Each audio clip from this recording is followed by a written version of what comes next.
Alright guys, Tactical here today, recapping day 4 of week 6 of the CWL Pro League. That's it for week 6. We have a long break until the CWL Pro League comes back again. Today, April the 5th, the roster change period begins all the way through to April 22nd. But I don't want to talk about any roster mania rumours today. I will do that tomorrow. A lot of things going around with scraps, rated, red reserve, 0, attached, JCap. Potentially FaZe Clan buying out Red Reserve spot. We will talk about that more in tomorrow's video. Today, let's go through the matches because, of course, they're all building up to this 100 Thieves versus OpTic match, which maybe was slightly anticlimactic, but we'll get to that at the end of the video. So I'd like if you guys enjoy, subscribe if you're new as always, and let's get right into it. GenG versus Enigma 6 was game 1 of the day. Maniac went off in this entire series, especially in the hardpoints here. Frosty had a really slow map number 1 here on Gridlock hardpoint, and yeah, Enigma 6, they have not been good in hardpoint by any means, so I always felt GenG were definitely the favourites in this one. So yeah, they win map number 1. Game 2 goes the way of Enigma 6. This was pretty comfortable on Arsenal. Naga goes 0-7. A rarity for GenG to lose searches, especially this comfortably by any means. But General had a very good map indeed. Going on to the game number 3, we have a 3-0 in favour of GenG. This is pretty impressive because Enigma 6 have been reasonable in control the last few days here. I think they beat Midnight in their control.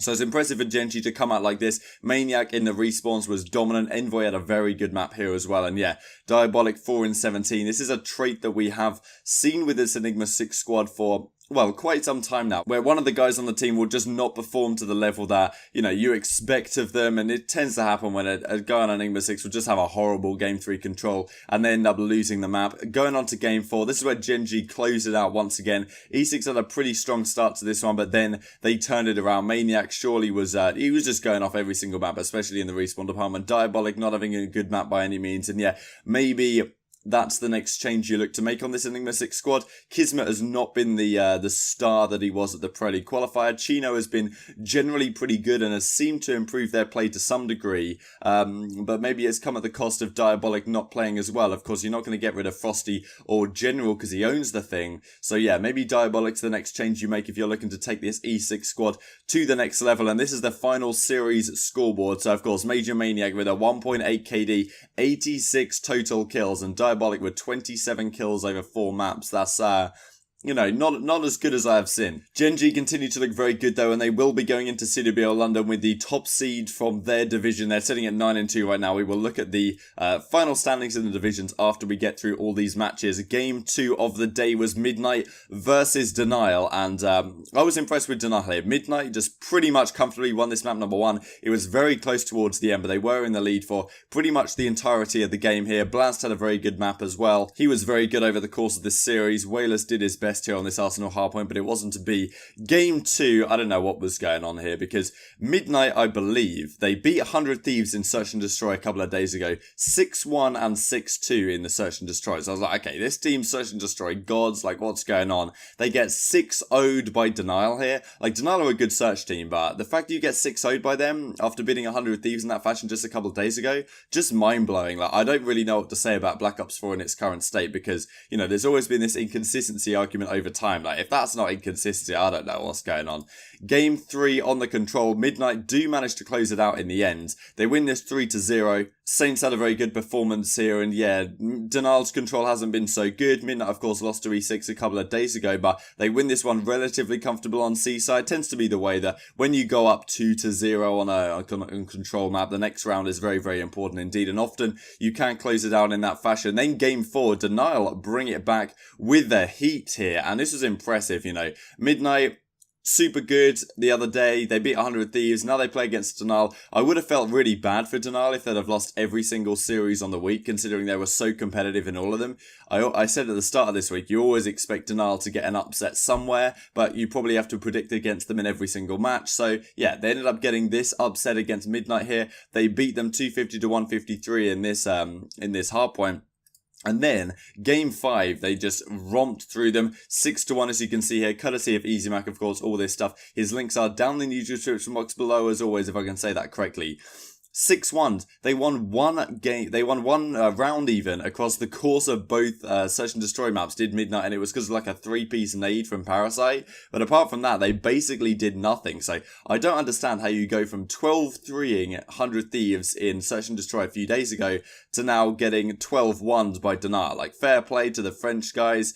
Superb performance from them. They take the series. I was very happy for them. And this is the final series scoreboard. Of course, we have Whalers with a fantastic series overall. And yeah, it was pretty close in the respawns, but those Search and Destroys where it was made or broken, I guess, for Midnight. And yeah, they just got absolutely destroyed, but they still have a good standing and a good seed going into the CWL London pools, which we will look at in just a second here.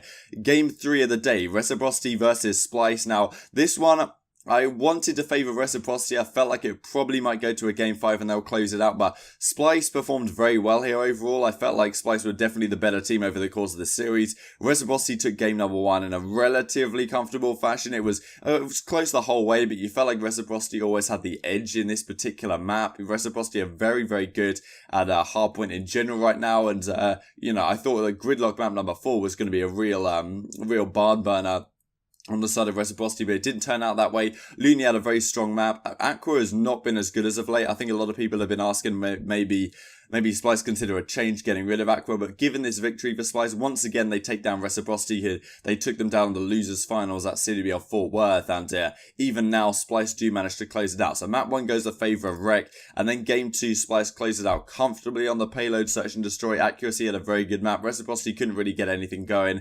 Splyce had some very good setups, especially on their defenses. I thought it was very solid. There was one round in particular where it was a 2 versus 4, Looney and Temp. Temp somehow managed to get a 2-piece out of a difficult situation, and Looney played the 1v2 absolutely beautifully. And yeah, so that really was a swing rounds, because it was 2-2 at that point to go to 2-3, and then Splyce ran away with the game. Game 3, Splyce win 3-2. This was an interesting one because defense won every single round up to the first 4 rounds, but it always felt like Splyce should have been in control. The Reciprocity defense wins were very close indeed. The Splyce ones were very comfortable. And Splyce end up closing it out towards the end as well. Jerd has a fantastic map here. So does Temp. Jerd was just phenomenal this entire series. He had a couple of slow weeks a few weeks back, but now he's looking really, really deadly. And then game 4, they managed to close it out. There's a really nice clip that I'll probably put on the screen right now. Jerd getting a nice little 3-piece, and yeah, with the grab slam.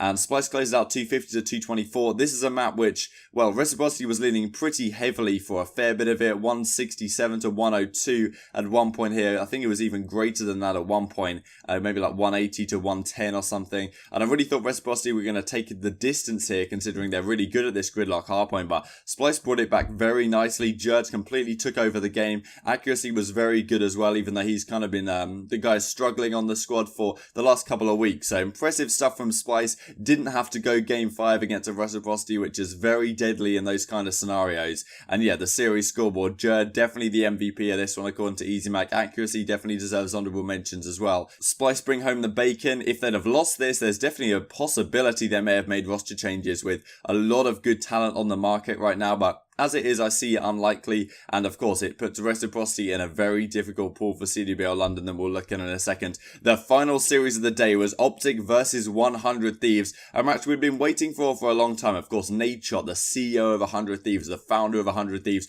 the guy who, alongside Scumpy, maybe even Nadeshot to a greater extent, really helped build the fan base and was such a huge part of OpTic, and OpTic was such a huge part of him. Now he's going to start his own organisation here in 100 Thieves. They're finally matching up in the Black Ops 4 season, and this was the first time they did it. Of course, at the Hex quarters at the LAN event pre-CWL Fort Worth, supposedly 100 Thieves were very strong there against OpTic Gaming, so I probably favoured them to take it in 4, something like that, but they ended up closing it out in a 3-0 sweep. Now this was very impressive from 100 Thieves. OpTic also were good. I thought OpTic were very competitive overall. It was not exactly a blowout. The 3-0 doesn't tell exactly the entire story, but certainly 100 Thieves felt like the better team in this series, and especially in this map number 1 when you went to the comms, when you heard what the teams were saying. OpTics were definitely more like frantic, and they're like, maybe that to some extent it's like team style, team preference, but you know, it seems like Crowder, as the coach for 100 Thieves, has really instilled some drill sergeant mentality in how their comms are, and I'm sure Enable has an important role to play in this as well. A guy that's often people say, oh, you know, if you got rid of Enable, got a guy like Decimate in this team would be godlike. It's not as easy to say as that, to be honest. But 100 Thieves communication was much better. They had, you know, much calmer comms when OpTic, I think Scump had a very good map number 1 here. Yeah, he went on a really good, like, 7 streak at one point. 100 Thieves were able to pick it up and be aware that he might be around streaks, whereas when the similar situation happened during OpTic's listening and Slasher was going off as well, Slasher just took over this series. That's one of the scariest things about Slasher as a player, is that he always tends to perform better against the better competition, which is, yeah, he took over this series. He especially took over this map number 1. When he went on a bit of a streak, OpTic didn't seem to be aware that he might have streaks, which is definitely, you know, difficult communications and something that OpTic definitely need to brush up on. So this game 1 frequency, 100 Thieves closed it out. OpTic at one point they pinched for some scrap time and it ended up costing them because they spawned out, and yeah, 100 Thieves closed out the series, closed out the map even in... Well, it wasn't comfortable by any means. It was a very close map, could have gone either way, but one mistake on OpTic's side gives 100 Thieves the advantage in the series. And then game 2 on Hassie and the Search and Destroy was pretty damn comfortable, I'm not going to lie. A few of these rounds were very close, of course, but Kenny went off this game too. And what's very scary about this team is that Priester has not been good for the last, like, week or so. This week particularly, Priest has not been at the level that he was when he first joined the team. Now, you can say that's a bad sign, but the fact that they're still winning a lot of series here, like, Priester goes 2-6 in a search, and you're beating OpTic 6-2 in search. Like, that is not something you would have seen a couple of weeks back. The fact that Kenny's taken over the game as he is, he's using the ICR now quite a lot, which is pretty surprising, but it seems to be working out for them. They use the streaks to good effect to go up 4-0, then OpTic bring it back to 2-4, then a very close round that 100 Thieves close out. I'm pretty sure Kenny got like a 3-piece or something like that OpTic really should have won that round, but 100 Thieves decided to invest Vision Pulse. They close out the game 6-2, and then game 3, the control. Of course, everyone was favouring 100 Thieves coming into control here. OpTic really did push it the distance though, and yeah, it came all the way down to a final round, which I'm sure I'll put on screen right now. And yeah, 100 Thieves, definitely the best control team, arguably in the game right now. They've been talking about it since the start of the season, really. And OpTic, I'm pretty sure they lost every single control this week, so not a good sign for OpTic. Of course, you've got to favour 100 Thieves coming into this map in particular. Had OpTic managed to close this out, there was a couple of close rounds here or there, but in terms of the slaying, it felt like 100 Thieves were always on top of things. Of course, Slasher has another good map in terms of pure engagements. 26 in 25 from your, like, not your main AR, but one of your, you know, up there ARs in terms of, you know, Slasher's in the back line. The fact that he has so many engagements is so impactful. It's just such an amazing player. And yeah, 100 Thieves closes out 3-0. I'm sure it feels pretty damn good for Nadeshot. Of course, OpTic do have the opportunity to bounce back when we have a look at the pools in a second. For CWL London, these are the final series scoreboard. So Dashi has a very good series, but the 3 MVP candidates, all from 100 Thieves, Slasher, Octane and Kenny, all having great series. Octane gets one over on his former team, of course. Probably the worst situation of OpTic we've seen in a long time at the champs last season when they came top 24 with Octane and Methods, Scump and Crimstick. So Octane gets his revenge, I guess. Yeah, I'm sure it feels kind of sweet. And these are the final division standings. So we have 100 Thieves topping up Division B at 8-3 alongside Heretics and E United, but they get the better of them on map win percentage here. And yeah, OpTic sitting at 7-4. The map count really was not impressive. Like, I wonder what you guys think about OpTic here, because of course a roster change period is opening up. All the people in the Twitch chat saying that TJ should be dropped or whatever. I wonder if you guys would actually consider a change. If you're an OpTic fan right now, do you think that a change may be worth considering if people, you know, are on the market that potentially could be an upgrade? It's an interesting one because this week you go 3-1, but you win 3 game 5s and you get 3 above 100 Thieves. So your overall map count this week is 9-9. So it's not good. It's not like OpTic standards, especially because you've got your full team with Dashi popping off. So yeah, it's an interesting one. Of course, the roster change period, we got like 2 weeks of it, and then we have another couple of weeks before CWL London begins on May the 3rd, which I'll be there. So hopefully you guys come if you haven't got a ticket yet. So these are the standings. Reciprocity sitting at 4-7. That victory against Splyce could have been a big deal, actually, in bringing them out of that 7th place and potentially putting them in a different pool. But these are the pools as they stand. And, well, it's quite remarkable because 100 Thieves versus OpTic will get a rematch at CWL London alongside probably home favourites, I guess, Reciprocity.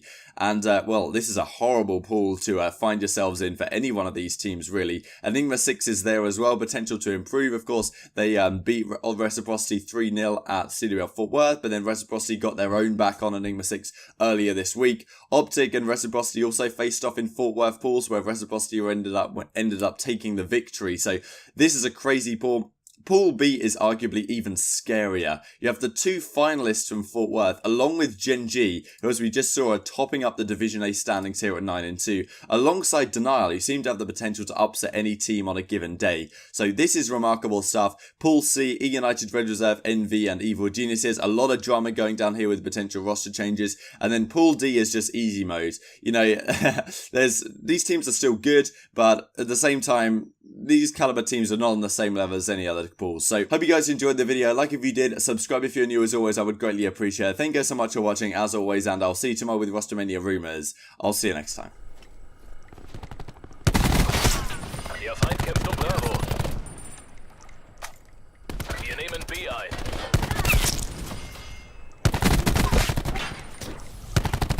Dem feindlichen Team gehen die